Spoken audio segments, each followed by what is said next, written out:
to all of you. First of all, I want to introduce myself. Myself Ankit Acharya, working as an assistant professor in Hasmukh Goswami College of Engineering, and today my content is GTU question paper solution of the subject of vector calculus and linear algebra of June 2009. So up to question number 4 we already seen. So let's see question number 5. Question number 5a. Find the matrix P that diagonalizes A and determine P inverse AP, where A is equal to 3 cross 3 matrix. The first row is -1 4 -2, the second row is -3 4 0, and the third row is -3 1 3. So first of all we have to find the eigenvector, right? And for that we have to find eigenvalue. So corresponding eigenvalue we will get the eigenvector, and after that using that eigenvector we can find P, and then we have to diagonalize this matrix A and then determine P inverse AP. So this is the method to solve this question, this example. So first of all let's see how we find the eigenvalue of the given matrix A. Here is the solution. The non-singular matrix P containing eigenvectors of A as column diagonalizes A, right? So the characteristic equation of A is, to find eigenvalue we have to find the characteristic equation, and which is a determinant, and we have to solve that determinant, right? Using that determinant we can find the eigenvalue. So here is a method to find eigenvalue. The characteristic equation of A is determinant of A minus lambda I, that is equal to 0. So A minus lambda I, here is our matrix A minus lambda I means identity matrix, right? So in 3 cross 3 matrix, what is our identity matrix? 1 0 0 0 1 0 and 0 0 1, which is our identity matrix. So how we find A minus lambda I? Just simply in main diagonal entries, here is the main diagonal entries -1 4 3. In main diagonal entries just we have to add minus lambda, right? We have to add minus lambda. So that is our determinant of A minus lambda I. So you can see this is our determinant. Just add minus lambda in the main principal diagonal entries. -1 minus lambda 4, -2 -3 4 minus lambda 0, -3 1 3 minus lambda, that is equal to 0. Now how to solve a determinant, that you should know. Okay, you already study in 11 12 standard. So -1 minus lambda, then multiply this two term 4 minus lambda into 3 minus lambda minus, okay, so 4 minus lambda 3 minus lambda minus 0, so that will be not affected. So 4 minus lambda into 3 minus lambda minus 4, then minus 3 into 3 minus lambda, so minus 3 into 3 minus lambda minus 0 into minus 3, so which is 0, and then minus 2 into 3 plus 3 into 4 minus lambda, which is 12 minus 3 lambda, right? So that is equal to 0. Now when we simplify this equation we will get this factors lambda -1, that you can easily solve these equations, right? Just simplify this equation, and after that when you factorize that terms, definitely you will get a polynomial in lambda of the third degree, right? Third degree polynomial you will get, and to solve that third degree polynomial, right, when you factorize that third degree polynomial you will get this factorization lambda -1 lambda -2 lambda -3, that is equal to 0. So that is quite easy to solve. Now the eigenvalues of A are 1 2 and 3. Okay, now the eigenvalues of A are 1 2 and 3. So the eigenvector x corresponding to the eigenvalue lambda is given by the matrix, with this matrix A minus lambda I into x. X is x1 x2 x3, that is equal to 0. Okay, so here is our matrix minus 1 minus lambda, 4 minus 2 minus 3, 4 minus lambda 0, minus 3 1, 3 minus lambda x1 x2 x3, that is equal to 0 0 0. Now we have to find eigenvector corresponding to each eigenvalues, right, one by one. So first of all we have to find eigenvector corresponding to 1, then 2 and then 3.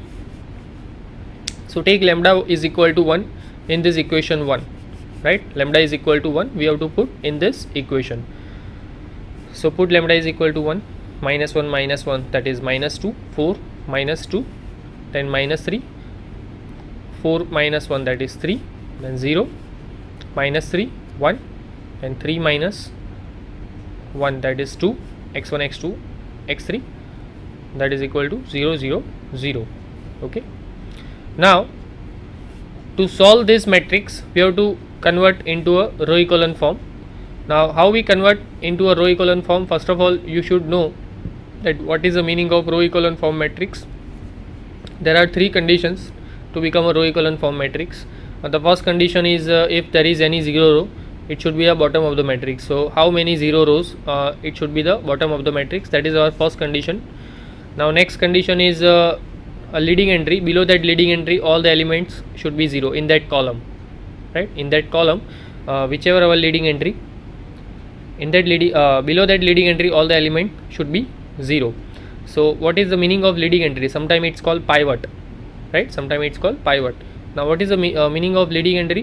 When you pick up any row, right, starting from left to right, just take a non-zero element, right. If suppose a first row, if you pick up a first row, if suppose your first element, when you go from left to right, if suppose your first element is 0, so that is not your leading entry, right, you have to go further. Okay, so whatever the non-zero element in that row, that is your leading entry, and below that leading entry, below that pivot, all the element should be 0. That is the second condition. And the third condition is when you go from left to right, right, when you go from above to below, left to right, all the element leading entry is going from left to right, right, when you go from in the matrix, when you go from above to below, your leading entry is going from left to right. So if these three conditions are satisfied, then you can say that the given matrix is in row echelon form matrix. So to solve this matrix, right, first basically we want to find the eigenvector. So for that we have to convert this matrix into a row echelon form. Okay, so let's see how to convert this matrix into a row echelon form.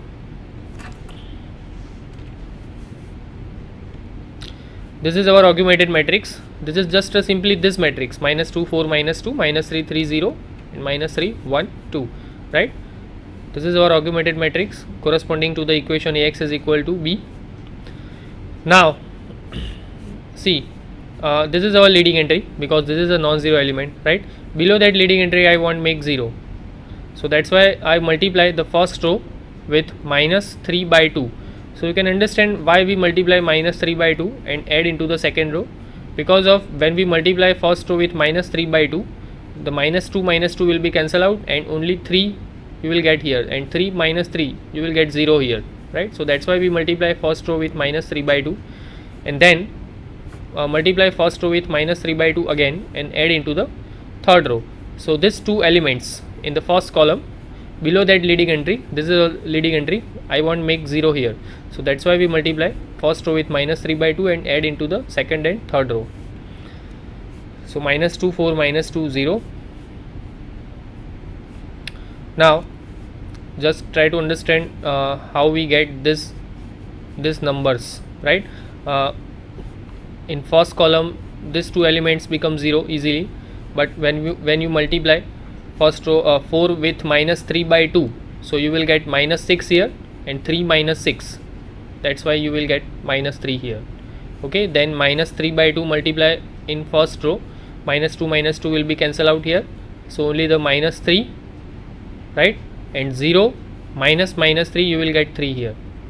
Okay, so the second row become 0 minus 3 3 0. Okay, just simply numerical illustration. Then minus 3 by 2, this becomes 0.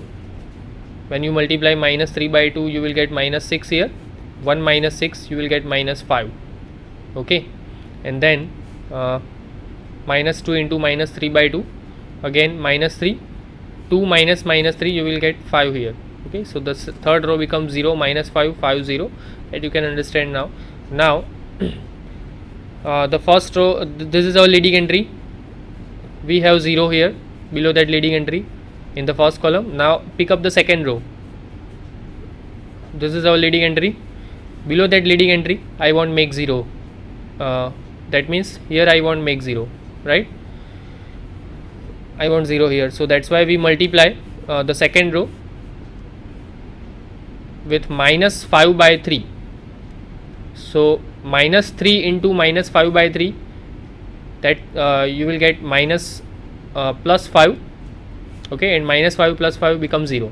So that's why we multiply the second row with minus 5 by 3 and add into the third row, okay, and add into the third row.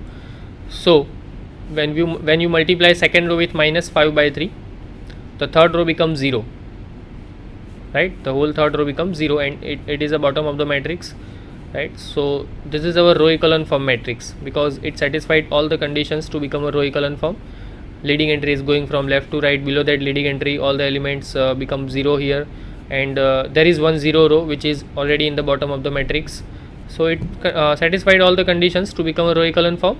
Now we can solve easily the equations, right. So from the first row we will get equation that minus 2x1 plus 4x2 minus 2x3, that is equal to 0, minus 2x1 plus 4x2 minus 2x3, that is equal to 0.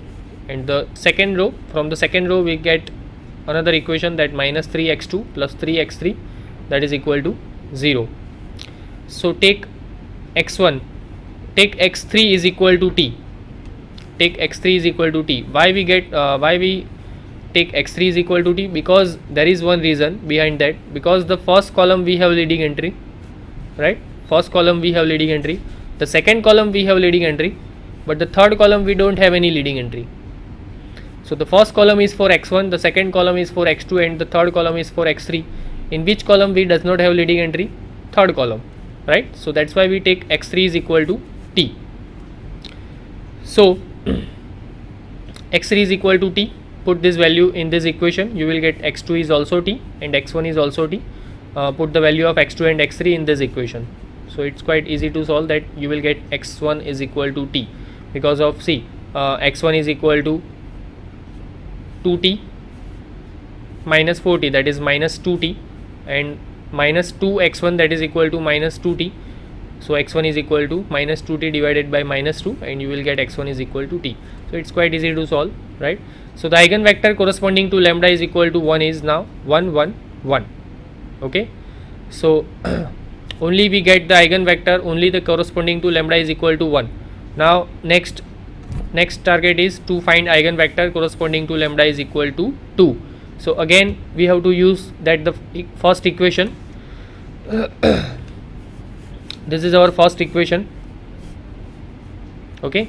So put lambda is equal to 2 in this equation, minus 3 4 minus 2 minus 3 2 0 and minus 3 1 1, okay. So indirectly we write down here augmented matrix. So minus 3 4 minus 2 minus 3 1 0 minus 3 1 0, correct. So you can see put lambda is equal to 2, again I repeat that lambda is equal to 2 in this equation, minus 3 4 minus 2 minus 3 2 0 minus 3 1 minus 3 2 0 and minus 3 1 1, okay. So here is the augmented matrix. Now R 2 3 1, so multiply second row with 1 and add into the third row, you will get 0 0 0, the third row become, right. And next is this is our leading entry in first row, this is our leading entry, below that leading entry I want 0 here, so that's why we multiply first row with minus 1 and add into the second row. So minus 3 4 minus 2 0 minus 3 3 0. Okay, so multiply first row with minus 3 by 4 and then add into the second row. So here is the equation 3x1 plus 4x2 minus 2x3 is equal to 0 and minus 3x1 plus 3x3 is equal to 0. So take x1 is equal, x3 is equal to t, x2 is equal to t, and x1 is equal to 2t by 3. Okay, so as the eigenvector corresponding to lambda is equal to 2 is 2 3 3. Next is lambda is equal to 3. Put lambda is equal to 3 in equation 1. Put lambda is equal to 3. So you will get minus 4, 4 minus 2, minus 3, 1 0, and minus 3, 1 0. Okay. So minus 4, 4 minus 2, minus 3 1 0, minus 3 1 0. Again you multiply second row with minus 1 and add into the third row, you will get 0 0 0, and then multiply first row with minus 3 by 4 and add into the second row, you will get 0 minus 2 3 by 2. Okay, so now this is our row echelon form matrix. From that row echelon form matrix we will get this equation minus 4x1 plus 4x2 minus 2x3, that is equal to 0. Okay, then minus 2. Okay, multiply this second row with 2 because this is a non-integer 3 by 2, so that's why we don't want here rational number, we don't want here non-integer, right? Definitely this is a rational and all integers are rational number, but here we want integers, so that's why we multiply second row with 2. So you will get minus 4 and 3 here, and from that you will get this equation that minus 4x2 plus 3x3 is equal to 0. So this is the equation from the second row, minus 4x2 plus 3x3 is equal to 0. Again the same situation happen here in the third column, does not have leading entry, so take x3 is equal to t, corresponding to x3 is equal to t, you will get x2 is equal to 3t by 4 and x1 is equal to t by 4.